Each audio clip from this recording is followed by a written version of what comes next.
तव कथामृतं तप्तजीवनम् कविभिरीडितं कल्मषापहम् श्रवणमङ्गलम् श्रीमदाततं भुवि गृह्णन्ति ये भूरिदा जनाः भुवि गृह्णन्ति ये भूरिदा जनाः.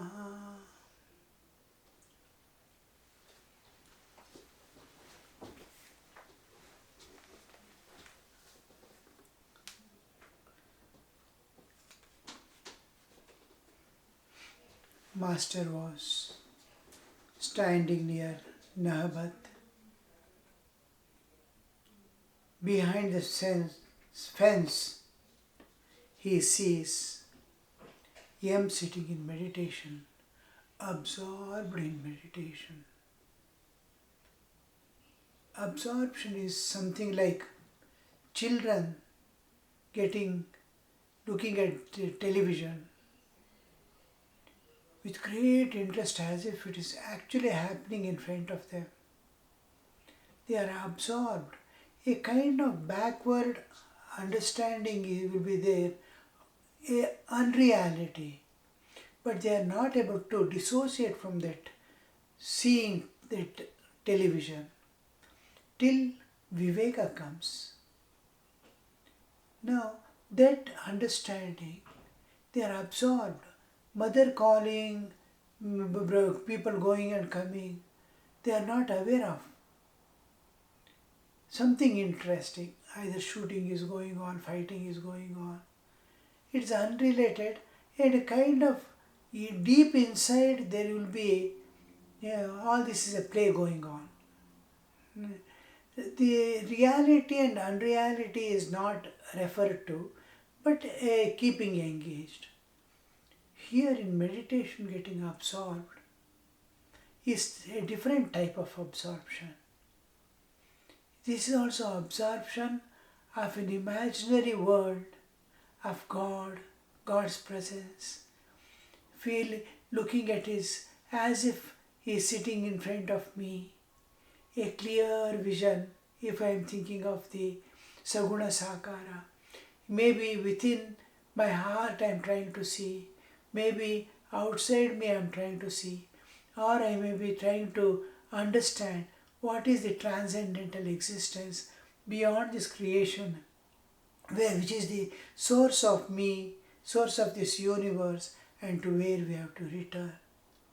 All this understanding, a imaginary picture of the, but behind this stands that is reality. Behind TV watching and absorption, there is a background. This is unreal.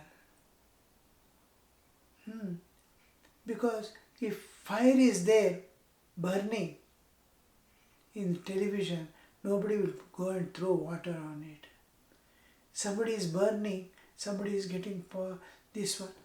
These people will not interfere. But it is keeping engaged. Its absorption is there. What is going to happen next? What is going to happen next? It is keeping curious. Curiosity is maintaining. Here, the entire background is different. Background of eternity. Background of my one day realizing that truth which I am. Oh, how many people have realized this truth? How many has transcended the nature and gone, attained that eternal freedom of being independent of bodily existence and independent of this universe. I exist. The main proof is how I enter into sleep, leaving my body. That is one proof that I have an existence independent of body. I leave mind also when dream ends. So I have, what am I? The awareness, the consciousness that I am expressing is being withdrawn. I am that consciousness, I am that Chaitanya, I am that spirit. All this is matter.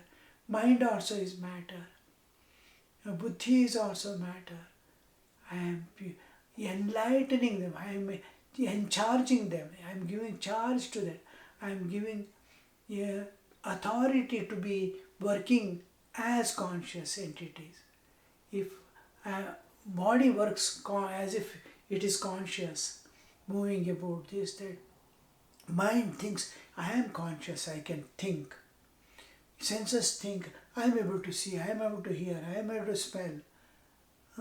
The senses are acting as if they are also conscious. But the real consciousness is behind all this, energizing all this with consciousness. Suppose I am unconscious, none of this will work. When I am in deep sleep, none of this will work. Neither body, nor mind, nor senses. Nature keeps the body alive, but you are away from it. So this is the only proof that we have to understand there is a world which is unseen and which mind and senses cannot recognize. I have to go beyond mind. I am using 5 senses and mind and intellect as my instrument. Who am I? What am I in the deep sleep when no duality is there? I am alone without a duality. This identity, what is beyond this universe? Can I go, just like I am coming out from deep sleep to dream, dream to waking, can I go ahead into the higher levels of consciousness and know this world in a still different way? I am traveling through 3 layers of consciousness unrelated to each other: Jagrat, Swapna, Sushupti, waking, dreaming and deep sleep. Can I go to Turiya, beyond the 3, and see the world of gods? Can I go still beyond to the ultimate where one reality exists without a duality, the ocean of bliss, peace, love, absolute, eternal freedom? No nature, no bondage, no suffering, no duality. One eternity, one infinity. So can I reach that and see what it is? That struggle. So Sri Ramakrishna is seeing Yam absorbed in. Any amount of absorption can be diverted by another tapping upon. Now Sri Ramakrishna is tapping on him to draw his attention outward, because from absorption he has to go to total focusing, concentration, penetration. He has to go stage by stage into the meditative process of entering to deeper and deeper layers of existence. I exist. Bodily existence, spiritual existence. Psychic existence, intellectual existence. Emotional existence.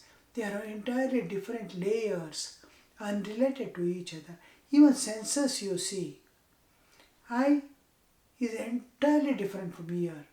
Both are senses. We cannot replace also. I cannot be replaced by ear here. They are independently working without unrelated to each other, but working for the same bodily existence. They are totally devoted to that one common, and they work in harmony. Perfect harmony they work, but no changes are possible.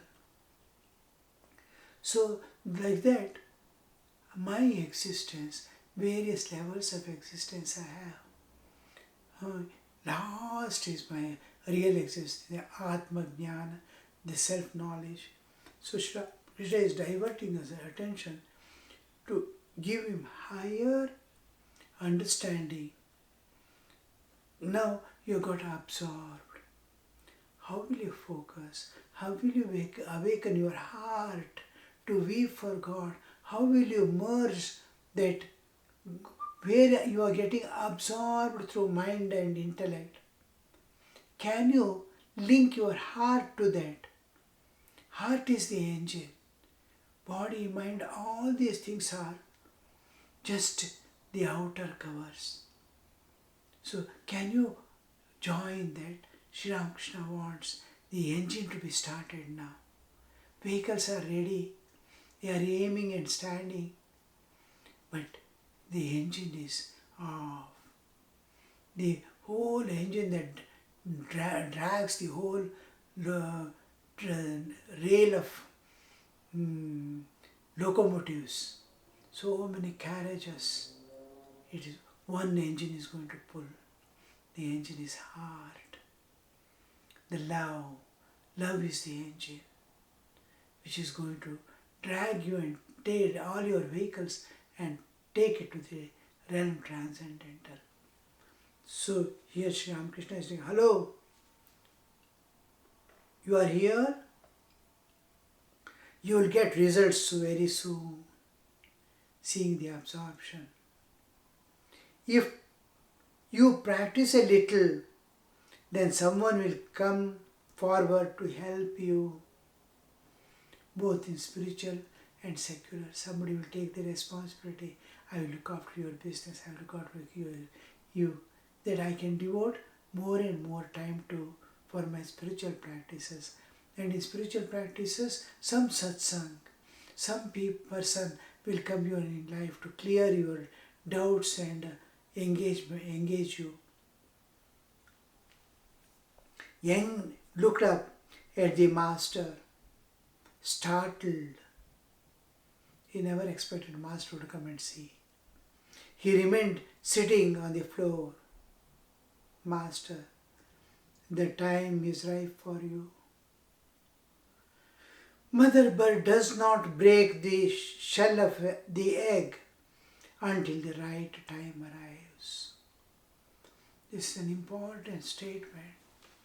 We are all, most of us are sincerely struggling, but we are not understanding why there is delay. And always we have the understanding or the kind of feeling that my efforts are insufficient, my dedication is insufficient, I don't know clearly my path, some things like this.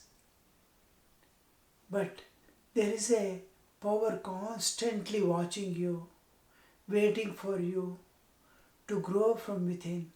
When the time ripes, mother hen is going to open the egg. So that waiting period is most difficult period in life. I am doing all things, waiting. Like Shabari waits for 40 years for Rama to come. Day and night. Getting up early in the morning watching. Night, sleepless nights.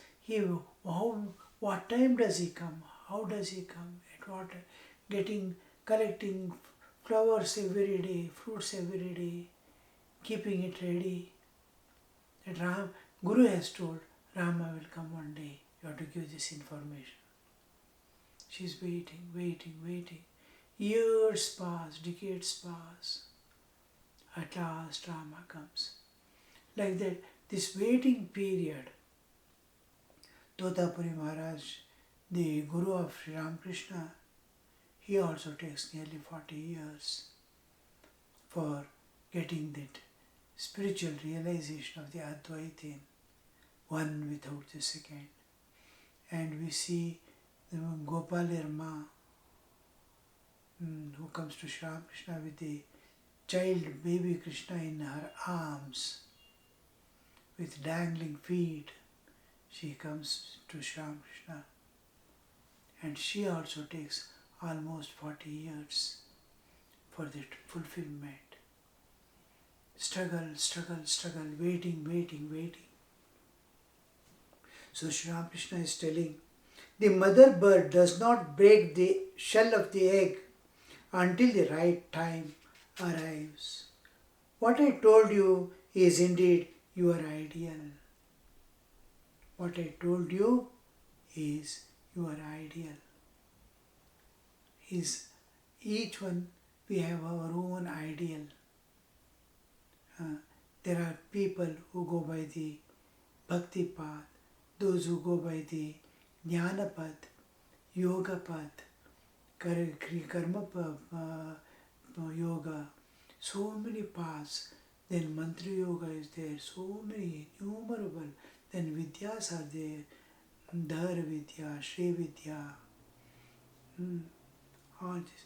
What is my ideal is what my innermost nature is made up of. Am I of Vishnu Amsha, Shiva Amsha, Devi Amsha, or any other specific Amsha do I have? Sri Ramakrishna again mentioned to him his spiritual ideal, master. It is not necessary for all to practice great austerity, but I went through great suffering. I used to lie on the ground with my head resting on a mound or a pillow. I hardly noticed passing of the days. I only called on God and wept, Mother, Mother. M has been visiting Sri Ramakrishna for last 2 years. Since he had been educated along English lines, he had acquired a fondness for Western philosophy and science, and had liked to hear Keshav and other scholars' lectures. Sri Ramakrishna would address him now and then as Englishman. Since coming to Sri Ramakrishna, M had lost all relish for lectures and for books written by English scholars. The only thing that appealed to him now was to see the Master day and night, and hear the words that fell from his blessed lips. M constantly dwelt on certain of Sri Ramakrishna's sayings. The Master had said, one can certainly see God through the practice of spiritual discipline. And again, the vision of God is the only goal of human life. So, Master has been coming for last 2 years and undergone a tremendous transformation. Anybody looking at the Western way of life, of freedom, where that freedom is going to lead and where it is going to land us is immaterial. But the way in which the advancement is taking place in science and freedom, there are 2 kinds of freedom. When I went to join Ramakrishna Math and Mission, I was acquainted at least for a few years, and I used to go as volunteers, one of the volunteer. So I was totally acquainted with monastic life, the way in which they live, the way in which the outsiders live. And finally I decided, and the inner urge also was there, my natural disposition also was favorable to lead a spiritual life and a monastic life. Spiritual life is essential for all, but monastic life is always decided by nature and God. Some may be able to transcend the nature and go beyond into the life eternal of everlasting peace without monastic life. Many saints, you see, they were not monastics. Monastic saints also were there. But usually we see, after realization like Shankara, a few before enlightenment they go with sannyasa. But most of them, after enlightenment, they become sannyasi of a natural status, not accepted formulate for formal way of taking sannyasa and all, but they are sannyasis. But there are others who are living a sannyasa life as householder.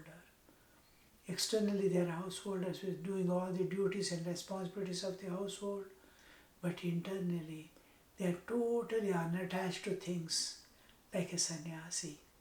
They are called Gupta sannyasis. So here, this M has been seeing Sri Ramakrishna in an entirely different. He is his ideal. The ideal Sri Ramakrishna is placing before mankind is, you have to realize God. This is the only purpose of human life. With that understanding, the whole thing stands. You have to, only purpose of human life is to realize God. If it is not attained, nothing has been attained in life. And then you have to do this without escaping from the world or your duties and responsibilities, which if you do lovingly and offer it to God becomes a part of the worship and part of the sadhana spiritual practice, and you will attain God. Nothing to renounce, nothing to run away, nothing to fear, but go ahead along with the spiritual awareness. So this understanding, the ideal place before Sri Ramakrishna is longing alone leads man to God. All others are just cleansing, purification and reformation of the body-mind complex. Longing is which makes finally to reach God, transcend the nature and reach God. So with that understanding, this comes into picture. The M is there standing in front of Sri Ramakrishna with this background. The vision of God is the only aim of human life, and longing is the only thing that can lead us. Love is what brings longing for God. Master to M. If you practice only a little, someone will come forward to tell you your right path. He is repeating what he has told earlier. Tell you the right path. Observe the Ekadashi. When he places a clear statement, what you have to do. If you practice a little, means regularly sitting, calling on God, keeping the body and mind pure, all these small exercises while going and coming, trying to see divine everywhere in all beings, wherever there is need and where they call, go and help. So all these are small things you do as a part of the spiritual life, spiritual practices.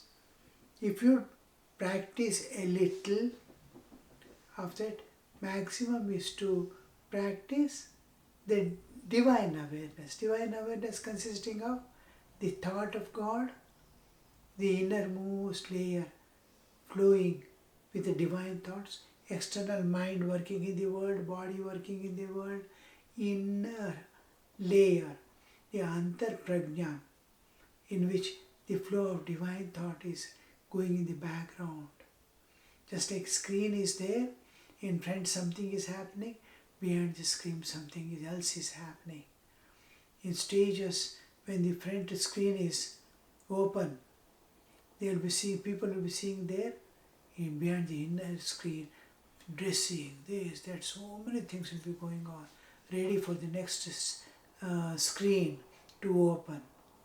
So like that, the behind, within you, let the underwater current, like let there be flow of constant divine thought, the external being given to the world to work out.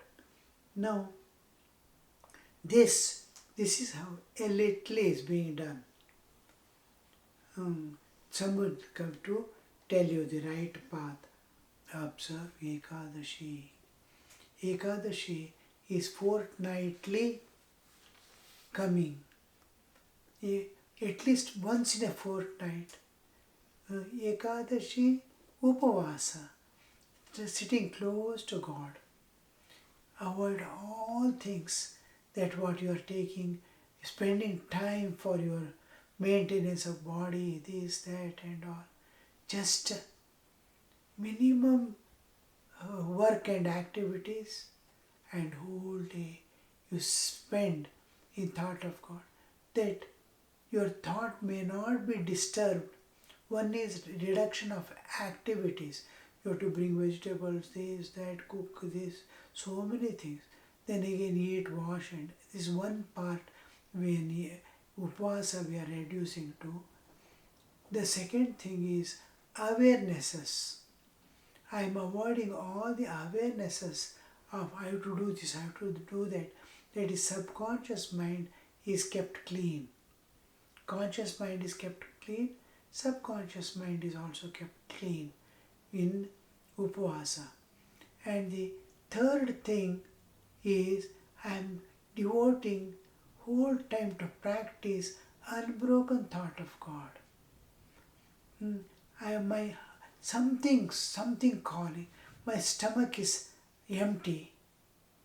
It is constantly reminding that, oh, I am fasting for God. I am fasting for God. A link to the divine in and through fasting. Energy level is minimum that you can do the physical activities, not much, mental activities, not much, but there is a reserve and preserve of time and energy to divert it to the feeling the presence of God, living presence of God with you. So most important part is the fasting itself reminds you of, must keep reminding you of God. Oh, I am fasting for God, I am fasting for God. When we see somebody is sick and we fast for his welfare, oh, he must become all right. That fasting is making me to prove my reality. Yes, I really mean it. Om Shanti Shanti Shanti Harihi Om Tat Sat Shri Ramakrishna Arpanamastu.